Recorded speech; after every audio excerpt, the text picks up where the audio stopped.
Leadership in the Era of Digital Shift, CEO Perspective. Hello and welcome to the CNBC TV 18 special. I'm Shireen Bhan and we're in conversation with some of India's and global CEOs to talk about leadership in the era of a digital shift. I mean, we've been spending so much time talking about digital disruption and what that's doing, not just to corporations, but also to entire supply chains. And from not just an operational efficiency point of view, but also how technology is going to be driving choices that CEOs make in the future. To discuss the road ahead, we've got with us, as I pointed out, a great set of panelists here. Chuck Robbins, thanks very much. Welcome back to India and good to have you back on CNBC TV 18. Rashesh Shah of Edelweiss. Rashesh, thanks very much. KK Maheshwari, thanks very much for joining us here. Vikram Limai and CP Gurnani, always a pleasure. Chuck, let me start by asking you, and I'll get my first question in because we've seen a historic mandate for the Modi government. Cisco's been a long-time investor and a committed investor in India.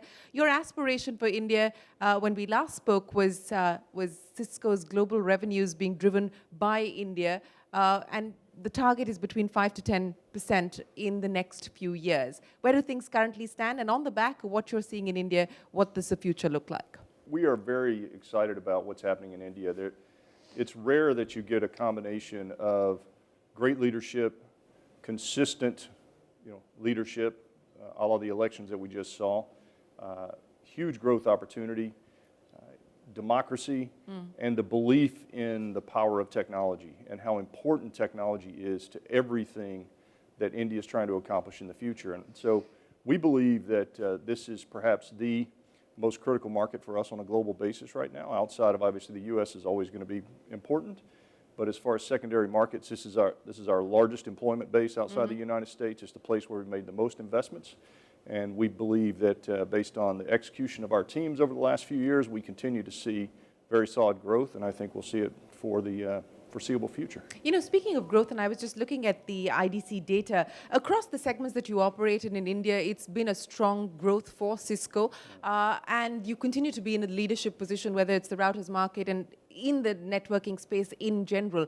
Now, given the fact that 5G is going to be the big bet, and that is what the government is also hoping on, and now you have a new government in place, so perhaps the auctions will get underway. What does that opportunity look like particularly? Well, I think what the most important thing is when we look at this inclusive digital growth that we're trying to drive here and around the world, it's important to get access and connectivity at high speeds to every citizen in the country. And some of that work has begun with the providers that exist here today already. And then 5G gives us an opportunity to extend technology and high speeds out into all parts of the country. And that's, once you get that in, then you can deliver new applications, banking applications, education, healthcare, et cetera, which fundamentally changes the profile of the country. So it's super important. And for us, it's just, we're just going to help our customers build out the most robust network. How confident are the customers feeling about the 5G rollout in India? Well, I think that, look, there's a huge buildup for a few years about 5G. Everybody's very excited about 5G, and now all of a sudden it's perceived to be here. And now we stare down the complications of getting 5G built, right? We have to deal with the spectrum situations. We have to deal with the business cases. We have to deal with the capital investment that has to be done. We have to make sure that we have the real return on investment put together for our customers and with our customers on how that'll work. So we're in the process of doing that, as opposed to 2 years ago where we were hopeful that it would one day get here. Now we're into actually planning mode. CP Gurnani, let me come to you now. Visibility, everyone's talking about having to make the shift to digital. It's no longer an option. You do have to make that shift. But given the sort of geopolitical visibility, given what's happening with Brexit and the US-China situation, I mean, how are things looking at this point in time for business? So clearly, India has a very dominant role to play in the global economy. Digital is now business. Digital is all pervasive. And the responsibility that all of us in the industry have is, how do we make sure that it is inclusive? How do we make sure that we carry the communities with us? It is also important is that we take into account the sustainability initiatives as we go along, because ultimately all problems will get resolved, whether it is the China and US, or whether it is the UK and Europe. Yeah. The fact is that the transformational power of digital and 5G is frankly not going to transform so much a consumer. Right. It will give a big impact to the industry. And number two is that the new players will emerge because, as people like Cisco, people like Altiostar, they spend money Right. in virtualizing the network. Yeah. I mean, you're no longer dependent on one operating system or one equipment player. And the way the industry will benefit out of it, I think those are the real benefits of digital transformation that 5G will bring. But I want to pick up on the interesting point that you made that, since we're talking about leadership in the context of the digital era, on the responsibility of the CEO and the responsibility of corporations to take communities along. I don't know if you've seen this TED Talk by the leader of Chobani, where he talks about how CEOs must not just focus on return on investment, but must also focus on return on kindness, and that the CEO ultimately reports to the consumer. So in that context, in a digital era, how is leadership being redefined? I think if you look at most of us now have started measuring the business on the sustainability indexes. I mean, somebody saying that kindness officer, somebody will say I'm a chief happiness officer, or somebody will say, I'm the chief entertainment officer. I mean, which one are you? Which one are you? I'd like to believe that at least, I would continue to believe that I'm still addressing the 3 Ps. The people and the planet and the profit. Okay. Right? So my point of view is that all of us in our own way are making that contribution. Right.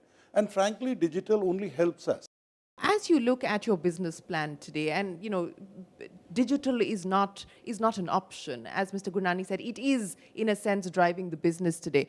What is it that you're keeping in mind when you make those choices?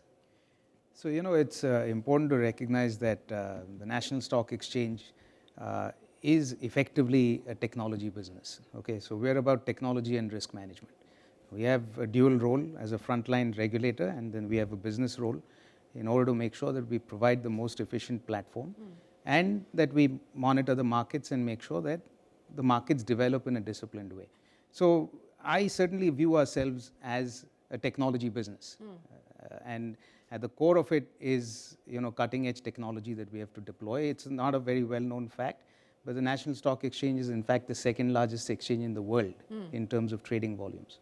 And we process more than 1 billion messages a day with indigenous technology that we are very proud of, along with high quality partners such as Cisco, which have been our partners for networking equipment, and then several other partners on various other fronts.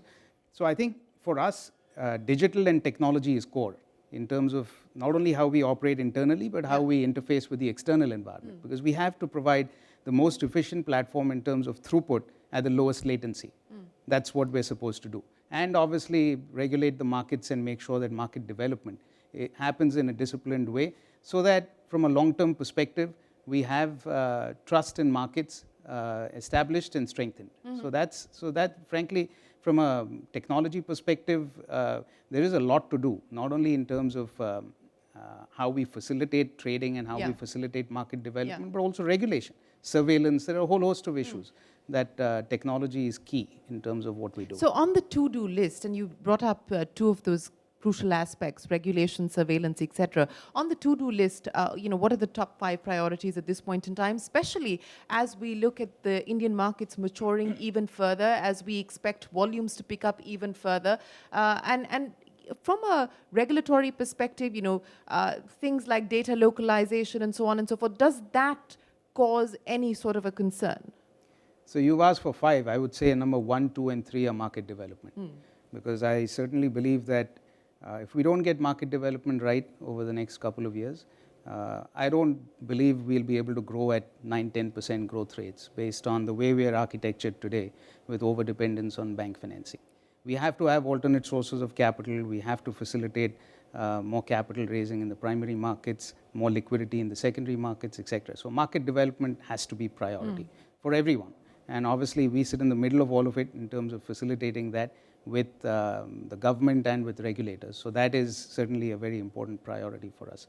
The two other things I would mention are more internal. So one is certainly a digital transformation, not because we're not digital today, but this is an ongoing initiative, and we have to be a new age organization. We have to look at how we're future ready. There's been an evolution of technology over the last decade that we have to take advantage of, and so we have to be future ready. And as an organization, I think it's the right time for us to once again think about where we are and where we want to be over the next 10-15 years. So digital transformation and cultural transformation are the two other elements of the 5-point agenda. Leadership in the era of digital shift. CEO Perspective.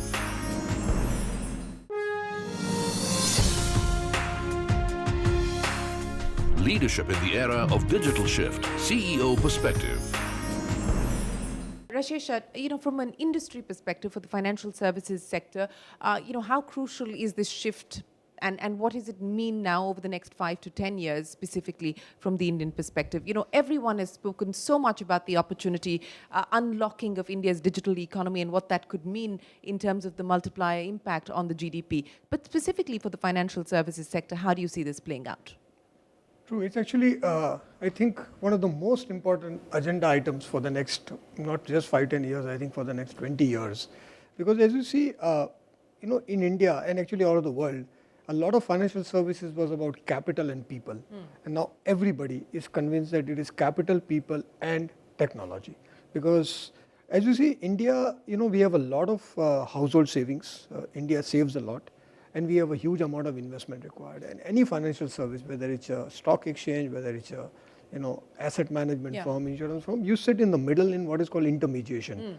And India historically has been very expensive intermediation country from converting savings into investment.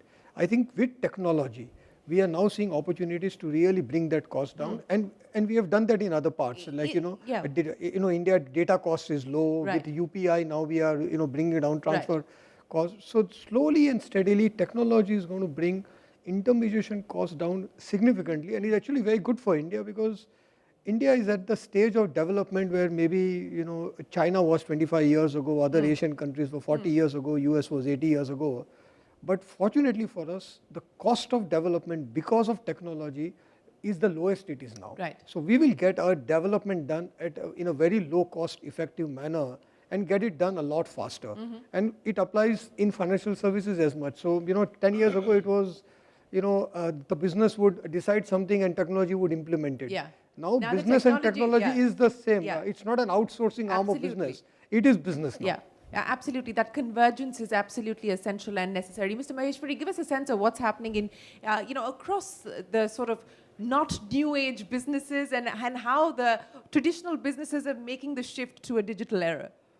Let me just put it in perspective that even the so-called new age businesses, which claim to have no assets, the technology businesses like Airbnb or Uber, fundamentally there's always a physical product or service which is there behind it.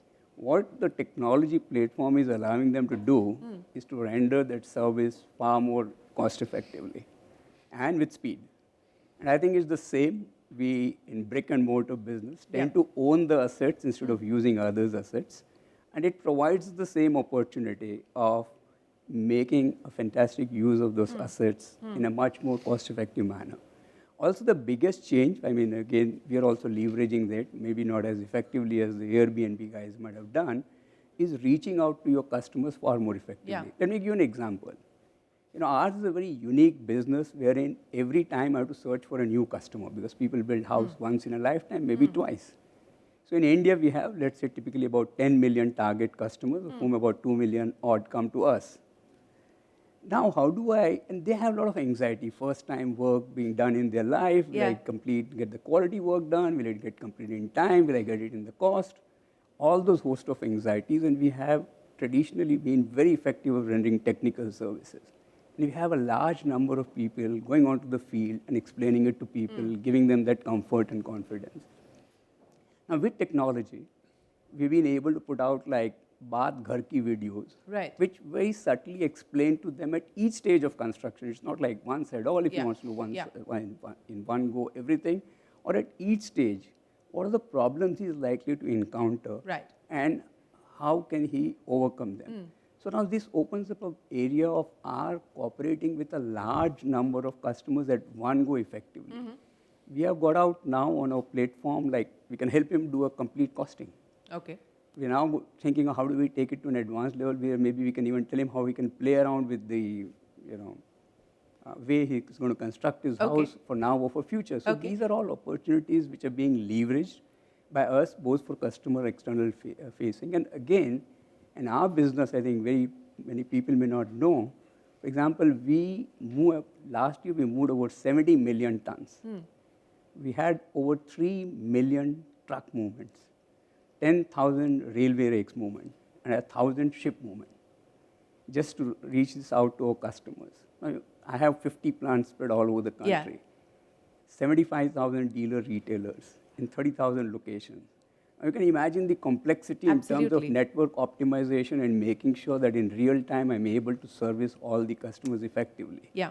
And there again, all this digitization technology is helping us. I think key. this is now where I think the technology is becoming a core. Yeah.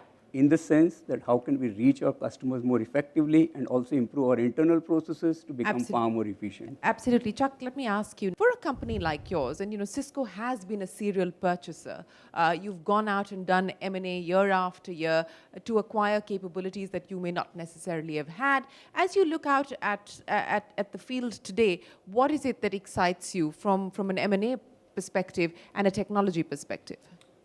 Yeah, I think that first of all, our teams have done an incredible job over the last few years of really increasing an innovation cycle inside the company. If you look at our growth last quarter, we grew 6%, and it was 40 basis points came from acquisitions. The rest was organic new innovation that our teams built, which I'm really proud of.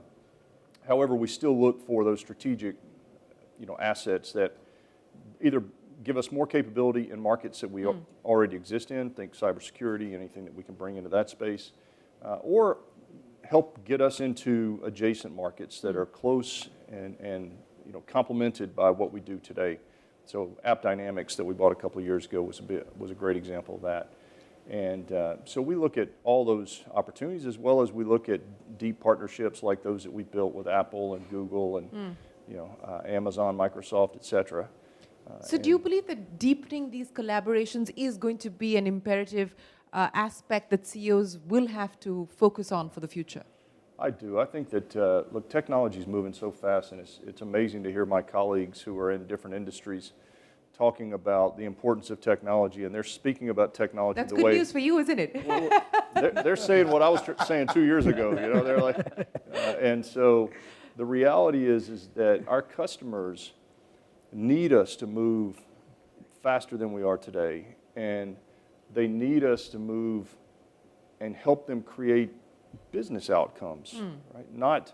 And in order to deliver business outcomes, that might require us to partner more deeply with an industrial player that you may have in your logistics process that you just described. Yeah. It might bring us together and bring our tech and their knowledge and some of their industrial tech together to get the right solution for the customer. And so I think these partnerships are going to be essential. I think any one tech company who thinks they can deliver everything to the customer is going to fail. It's just it's not feasible in today's world. It's moving too fast. So let me start by getting wrap-up comments, and I'll ask you, Mr. Gurnani, to kick things off. So the job of a CEO as we make this shift into the digital, truly digital era, in a line. People, people, people. I mean, as long as you can focus on people, I know there is an answer. Vikram Limai, what are you going to summarize that as? Trust, trust, trust. And the reason I say that, and this is a broader point, not only in terms of what we ought to be doing and what we focus on as an organization, but I think in the broader environment. I think there needs to be greater trust and more collaboration all around. It needs to be less adversarial, whether it's government, regulators, the private sector. If we want growth and development. Rashesh Shah. I think as we look at Indian economy, as we look at Indian corporations going forward, I think technology is going to have such a fundamental impact that I think we're all underestimating it maybe. One of the biggest things technology is going to do for India and for all of us is to bring inflation down, because tech is the biggest deflationary factor in the world. The marginal cost of almost everything is coming down to zero. We've seen bandwidth, storage, everything, including energy. I think slowly and steadily cost is coming down. For India, it's the biggest positive, because India has always been inflationary. We've always been struggling with this supply side of our economy. Tech is going to change that. So I think we need to start getting prepared. How do we use this deflationary factor for India's growth and development in a very smart way? But I think even for corporations, we need to adapt to much higher scale and scalability. Mr. Maheshwari. So I think the sizes of Indian organizations now are pretty global. We ourselves have now catapulted ourselves into the third global position outside of China globally. I think that opens up far more opportunities for us. Effectively, how do we leverage our size and scale and remain agile? Chuck, I'm going to end with you. So, what is it in terms of the key asks from consumers and customers that you're currently working on? And, what's the priority now that you've set for yourself as well as for the organization, given this for the next few years? Look, I think in our organizations today and as CEOs, it's no longer enough for us to say we service our shareholders, right? Yeah. We serve our shareholders. We definitely still have to serve our shareholders. But, I'm spending most of my time on the importance of how our culture evolves as an organization, the transparency of communication required by our employees, the concern around social dynamics that they care about, social issues that are going on. So the culture that we're creating is the first thing. I think the second is tied to that, which is we have to care as businesses about, call it what you want, our communities, inclusive growth, inclusion of all relative to the expansion that we've seen on a global basis. And because government can't do it alone. Yeah. So we all have to take much more active roles in participating and making sure that we're putting our assets behind helping make sure that occurs. Because an outcome that isn't aligned with that is a very bad one for the world. And then the third thing I think is we have to, as CEOs, we have to engage with government much more effectively. We have to engage. If you think about what the government is struggling with as they're barraged with all these new technologies. Yeah. And they're trying to actually evolve the regulatory frameworks against technology that we struggle to keep up with every day. Yeah. And they're politicians, they're government leaders. So I think our job is to also spend time with them to make sure they understand the dynamics and that we're helping them get to healthy regulatory environments that aren't in our own best interest, but are in the best interest of the country or in the best interest of society. So I think those are some of the big things we have to do. Chuck, Rashesh, Mr. Maheshwari, Vikram, and Mr. Gurnani, thanks very much for joining us here. Leadership in the era of digital shift. CEO Perspective.